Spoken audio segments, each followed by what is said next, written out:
Much has been made about the relative inexperience of Campbell Newman's new cabinet. Two ministers in particular are on a steep learning curve. John McVeigh and David Crisafulli will sit on the government frontbench for the first time when Parliament resumes next month.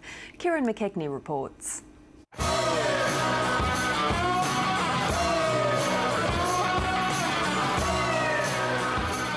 You'd certainly be forgiven for failing to recognise more than a few faces around Campbell Newman's cabinet table.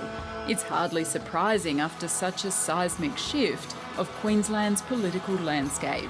But there are two people in particular who'll definitely require an introduction. First, meet David Crisafulli. He's the former Townsville Deputy Mayor who's hit the ground running as the local government minister. He's bypassed the traditional route of spending a few years warming up on the back bench and has run straight into the ministry. Are we meeting the DG in the morning? At just 32, he's one of the youngest members of the new LNP government, yet he has confidence aplenty. It's important that we follow through those issues that were raised in Cabinet this morning. After 8 years in Townsville politics, he decided to switch to the state sphere because, he says, of the way the previous Bligh Labor government treated local councils. I was part of a level of government that I thought had been battered and bruised, and I make no apologies about that. I think local councils have been stood on and squashed for too long, and I would like to be part of a government that allows local councils to make decisions for their local people, freeing them up, getting rid of this centralist approach that somehow we think everything has to be controlled out of Brisbane. That's music to the ears of Queensland's Local Government Association. The LGAQ's Greg Hoffman met the new minister this week. We talked for an hour and a half, and that hasn't happened in many, many years with previous local government ministers, and that's a great start to an open relationship. Far from being troubled about David Crisafulli's lack of parliamentary experience, Greg Hoffman insists he has exactly the right sort of experience to make much-needed changes.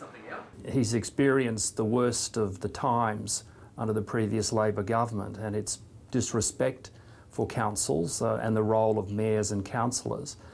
So when we are talking with him about re-engaging with councils and building a relationship built on trust, then he knows what we're talking about. I love local government.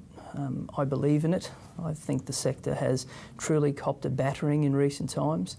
So I don't see my role as being something that's completely foreign to me.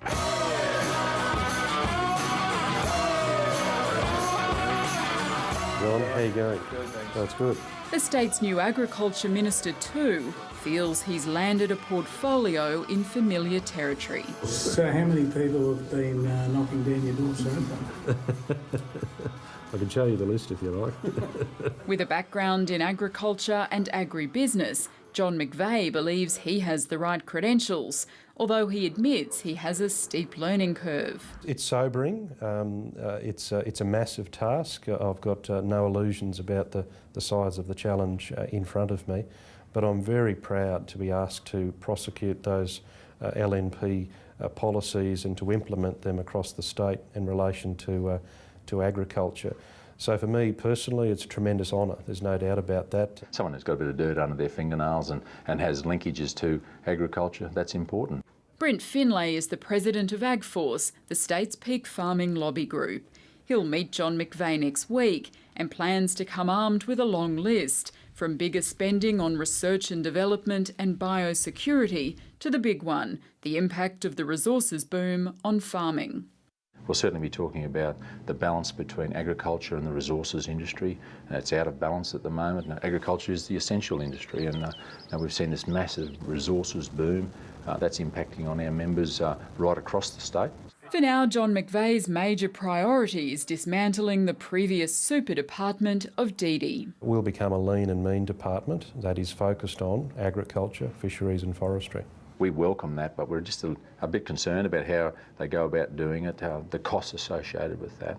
Brent Finlay is buoyed about the prospects for primary producers under the Newman government, yet he believes the new team will have to manage the huge public expectations following its landslide election victory and turn the hype into action.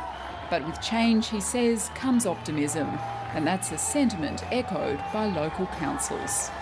It's a time of opportunity, and we've had a huge change in this state. It's refreshing in many respects that these people come with open minds, new ideas and a willingness to listen and engage.